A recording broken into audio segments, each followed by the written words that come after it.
Chapter 6. Mysterious Ways. Jerusha. Everyone stares when I get back inside, but I'm not bothered by that. I'm feverish from the contact with Karl. I'm angry and excited, full of emotion. Alive. I meet Karl's eyes. Adrenaline, or is it fury? Looks good on this man, like he was born in another era, one where men swung sledgehammers to settle disputes, and came home painted in blood, smeared in dirt. I'm not the violent sort, but something's happening between my legs right now and I can't deny the pull. I grab my bag and take out my wallet to pay for the wine, not even a little regretful at where it ended up. What do I owe? Nothing. As my nana used to say, put that purse away. What accent is that supposed to be? Irish. My only response is to raise my brows. That bad, He shakes his head and, though he's not smiling, there's an unmistakable light in his eyes. It's possible I put it there. Let me buy you dinner. Oh, you don't have to do that. I want to do that, Jerusha. It's the least I can do after how that asshole took advantage. Yeah, but you didn't. Let me. Okay. I offer a smile, suddenly worried that giving in to me wasn't what he actually wanted. Had he offered as a way to keep me out of trouble? No way would I accept that. Listen. I plant my hands on the bar and stand on the rungs of the stool to stretch closer to him. Don't feel obligated, okay? To show me the ropes? It was just an off-the-wall idea the other day, and... Nope. Too late now. He blinks the demons from his eyes. Unless you change your mind, obviously. When I nod and sit back down, he follows, like there's a 2-foot cord stretched between us. Did you? What? Change your mind? Are you kidding me? I've wanted to kiss you since the moment I shut my eyes and fight a losing battle against a hot blush. No point fighting it. No point denying it. I open my eyes and force them to meet his. I've thought about this. A lot. With you. Me, too. Really? You surprised? I didn't, I sort of thought. You're doing me a favor here. He shuts his eyes, shaking his head for a few seconds before looking at me again. The feeling's mutual, Jerusha. You like me, I say, unable to keep the wonder from my voice. Yeah. When he nods, I imagine there's a touch of that same thing there, a sort of happy surprise. Like we've been unexpectedly blessed. Giving me a warm look, he pours a glass of wine and slides it in front of me. Anything you don't like? My eyes go wide. Is he really trying to talk about this here? Well, the only thing I've ever done was when you kissed me the other night. But I liked that. Okay, he says, with an odd expression. Is there any food, though, that you don't care to eat? Or allergies or anything? Oh, goodness. I hide my burning face behind both hands. That wasn't. Oh, geez. Okay. I shake my head. No. Nope, I eat everything. So, raw squid and calf liver and... Suddenly his voice lowers to a whisper and he's right there in front of me. Hey. I open my eyes to find him smiling warmly. You okay? Embarrassed is all. His head tilts to one side, eyes glowing darkly. You're so damn cute. Really? Shit. He takes a quick look around, looking like he just woke up to where he is. Be right back. He folds his lips together and disappears through a door to what must be the kitchen. The second he's out of sight, Harper, Karl's beautiful daughter, skips over. I'm seeing things, right? Seeing things? I'm so hot, I must look like I've been boiled in water. My dad's into you. Oh, no, he's just. What am I doing? I can't tell his daughter that I asked him to show me what a good kiss is like. I'm... Hey. Wait a second, this is amazing. She nudges me with one slender shoulder.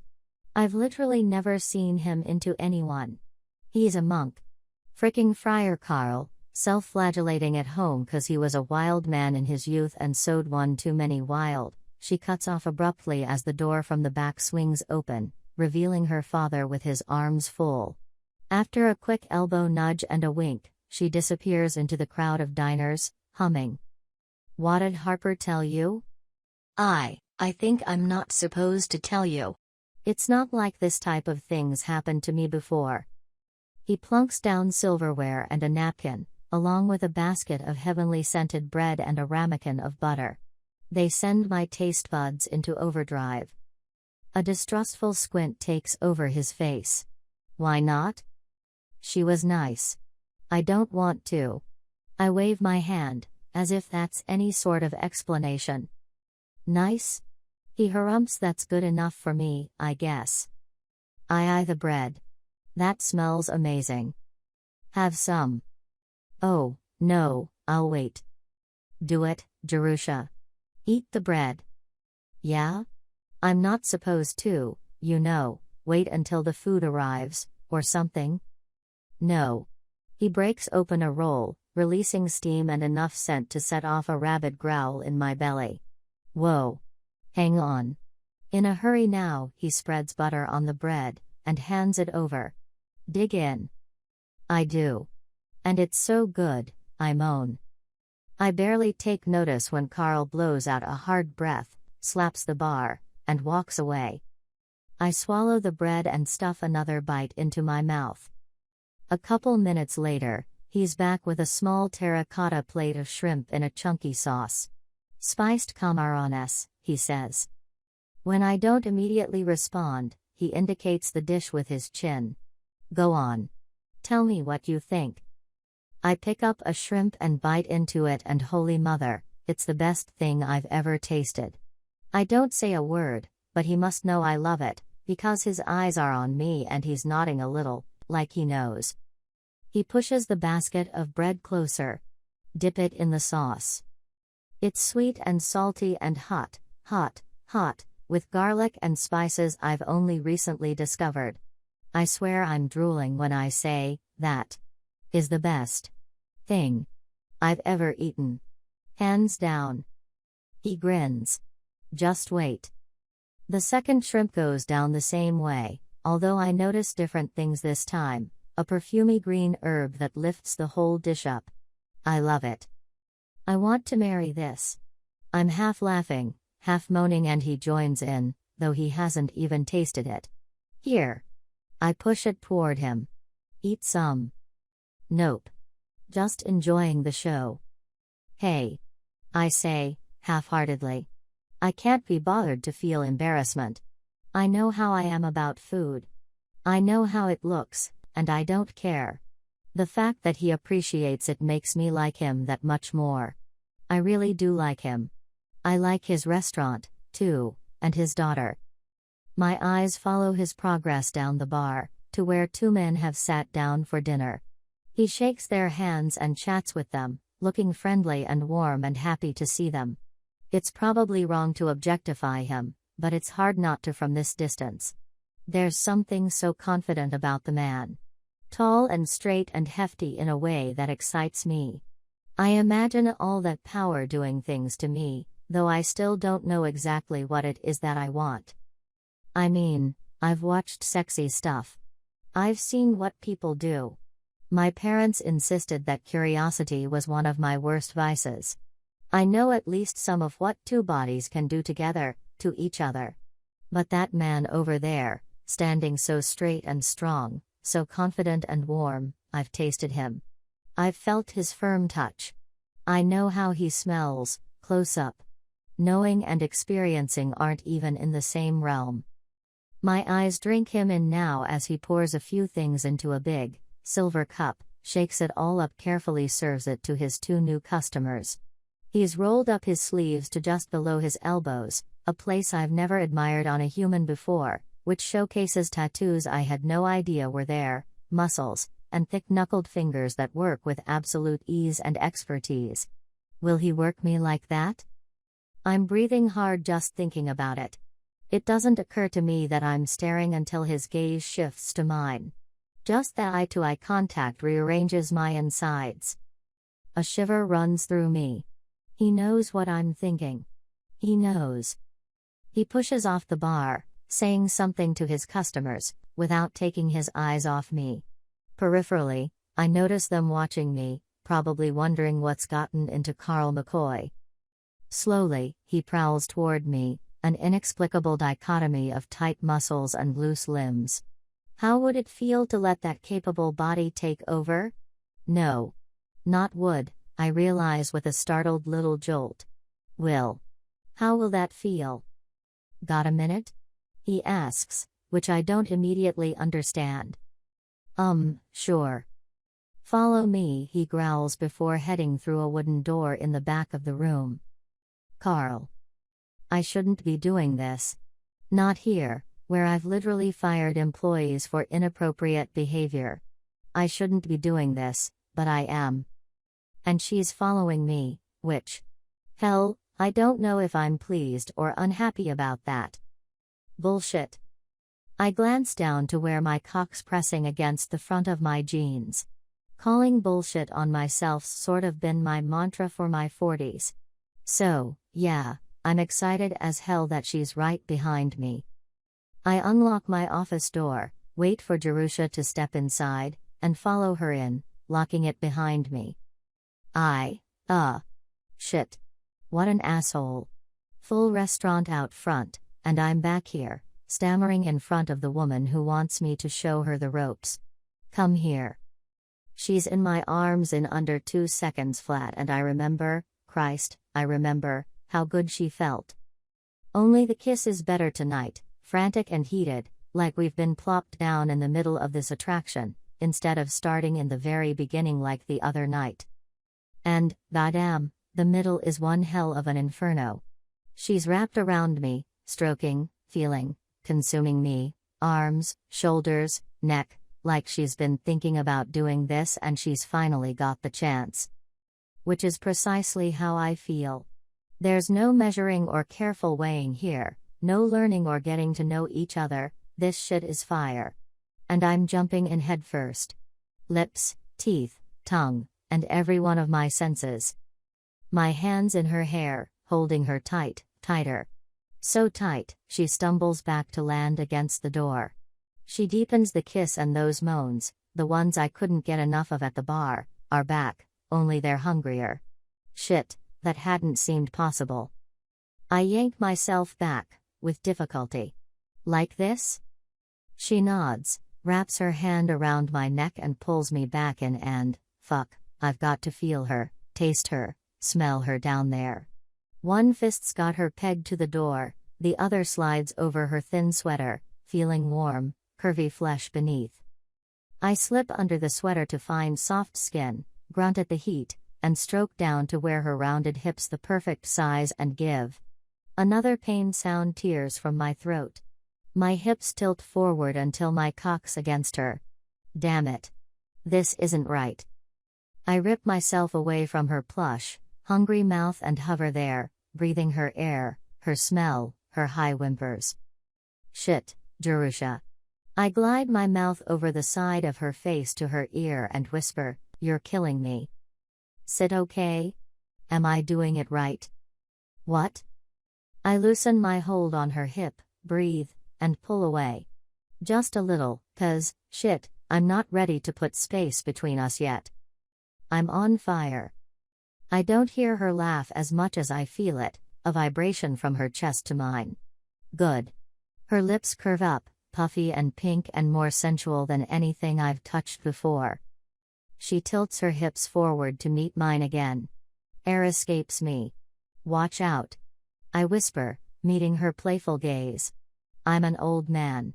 Been a while since I had this much excitement. She lets out a teasing giggle. You just picked up a guy and threw him out on the sidewalk. I plant a firm kiss on her lips, drinking in the unfamiliar taste of her, just one more for the road. I could do that in my sleep. This. I step back and indicate the space between us. This is rare. I don't tell her it's not just the actions I mean, it's the sensation. Not just the newness of her, but the shit, I've got to tell her. I'm done keeping shit back. We've got chemistry, you and I, that's what I mean. Not just that we're kissing. It's that we're kissing and the whole fucking world could explode and I couldn't care less. She huffs out a sound. Thought it was just me. Our gazes meet and hold, like they're meant to, and I spend the next few seconds in my head, because frankly, this shit's scary. I've been married, damn it. I've been in love. It's just never been like this. Incendiary. I worry about her. I worry about myself. But not enough to stop this. I'm not an idiot. With a smile, I tuck her hair behind her ear and give her enough space to finally move. Better get back. Make sure the restaurant hasn't blown up. The look she throws me is decidedly flirtatious. If I didn't know better, I'd say the woman knows exactly what she's doing.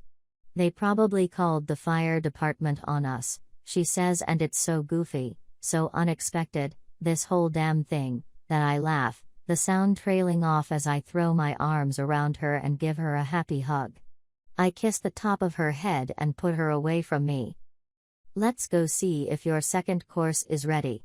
Chapter 7. Blister in the sun. Jerusha. Magic. Pure magic. The night, the food, dishes and dishes, tastes and flavors like I've never experienced.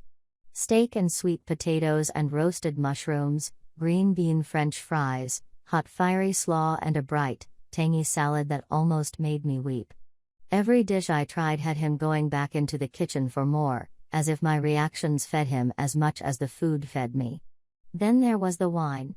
3 glasses, making me happy and silly and light. I'd have swapped every bit of it for more of that kiss in the back room. I swipe a hand over my mouth, sad that his taste's gone, but still so happy, I can't help but smile. I want to run all the way home, and then I do. There's no one around to tell me not to. No disapproving frowns or angry glares. Just a few dog walkers, maybe some diners returning home, bellies full. There are rows upon rows of long skinny houses, lined up side to side, similar, but different, even from the street. From dilapidated to sparkling, drab to rainbow bright. I love this place. Pumpkins on stoops, piles of rustling leaves, begging to be messed up, and wood smoke, which reminds of home. I slow about a block from my house, breathing hard, lungs aching from the cold, but even that feels good. A fitting end to a wondrous night. Some houses are lit up, windows bare enough to see inside, but they're like mine, which means only the entry and front room are visible, the rest are a mystery. He's like that, Karl. A certain way on the surface, brusque and gruff. Tough and a little mean. It's what he shows the world, what he wants most people to see. But behind the bar, another side came out. His regular customers got a man of hospitality and kindness. Mellow, warm. I imagine his daughter sees him that way. He showed me more, though, tonight. The white blaze at the heart of him, a brilliant core, so hot that it burned. I'm breathing hard at the memory now, rather than from my run, like I've sprinted a marathon instead of 5 blocks. I'm on fire, from him. And I like it. I get home, brush my teeth, and get undressed, all jittery and excited, and flop onto my cool blankets, naked. Goosebumps race over my skin. I'm sensitive and cold on the surface, while my insides roil like lava. Still not entirely comfortable with my own touch, I reach down, tentative and a little ashamed, to caress the place between my legs. My mons, it's called here, the plump curl-covered mound that I used to press soap to in the bath as a teen. Shame.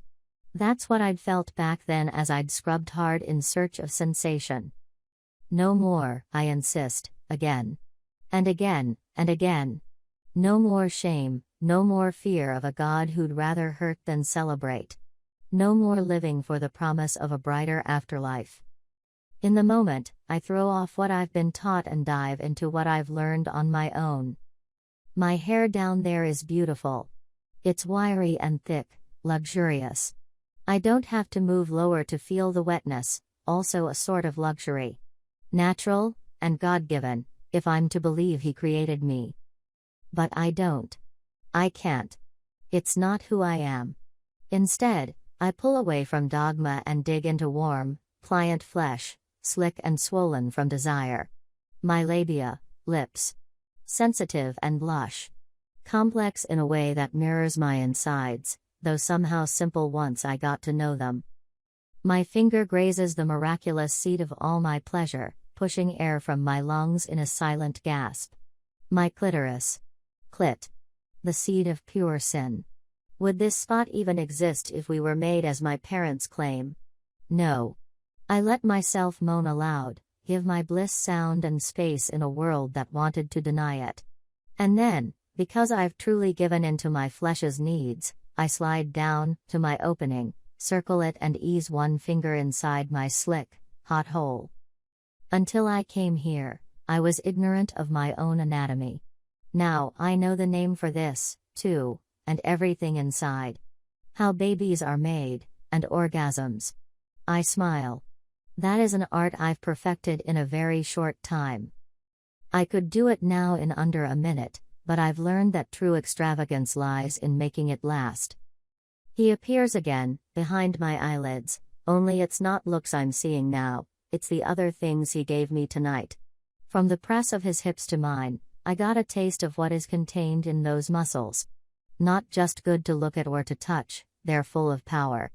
What would that feel like, unleashed? A shiver runs through me and the orgasm's edging up, despite the lack of friction. A car thrums outside and I hold my breath. Is it him? Already home? The engine ebbs. Not him. I'm disappointed, but also excited. Anticipation is sweet when there's something to look forward to. I think back on the way the evening ended, with Karl walking me out onto the wide sidewalk. You walking home? He asked. I nodded. Don't have a car. You drive? Farm vehicles. He grinned. Got a license? Working on it. Want me to run you home? No. I'm fine. His face wrinkled into that scowl that hides so much and reveals even more. It's late. I always walk. He harumphed, a low grumpy sound that appeals to me on a level I need to further explore. Right now, on my bed, just thinking about that sound sends my nerves rushing higher. Unable to hold back, I sink two stiff fingers into my wet vagina, and grunt at the stretch. It'll be him, one day. If he takes it this far. He will. He has to. It has to be him with those hard eyes, hard muscles, the hard erection he pressed to me tonight. I gasp at each penetration, feeling empty and achy, wetter than I've ever felt myself, smelling of musk and my own desire. What does his smell like? I shut my eyes hard at the question. It's too much, too real and animal. It sends my other hand down to rub messily at my clit. There's no talent in my right hand, no rhythm, which makes the whole thing right and wrong, at once. Like maybe it's his hand getting a feel for me, instead of my own. Like maybe he'd rub me here if I asked him to. In my mind, I see the glint of silver in short dark hair, the clasp of his rough hand on my waist and hip, which only my imagination can provide. And right now, it tells me that he'd squeeze harder, not to hurt me, but because he couldn't help it. Or maybe, I don't know, maybe he's controlling himself, and me. Maybe he's holding me still to make me take the pleasure. Maybe he's so in charge that he restrains me and forces it onto me. Before the next awkward stroke's finished, I'm climaxing, higher, stronger than I have before. It startles me like a slap across the face, leaves me hollowed out. I'm not myself for the next handful of seconds. Or if I'm me, I'm a version I've never experienced before. Elemental. Stripped down. Blank as a newborn. All body. No mind. No shame. Nothing but flesh and pulse and satisfaction. It takes a while to come down, to re-emerge, not so much from my orgasm as from a chrysalis. Sex with Karl won't turn me into a new woman any more than leaving the valley did. But given how much I've gotten from this single masturbation session, I suspect it'll strip away another veil, another piece of my parents' armor. On the heels of that thought comes the realization that this carapace they've forced on me, my entire life was, indeed, for my own good, as they insisted. They force-fed me scripture not to hurt me or to quell my true self, but to protect me from the world. In the next breath, I'm half laughing, half crying, so full of tenderness for the people who raised me that nothing could hold it in. Silly, silly parents. Don't they realize there's no saving me from myself?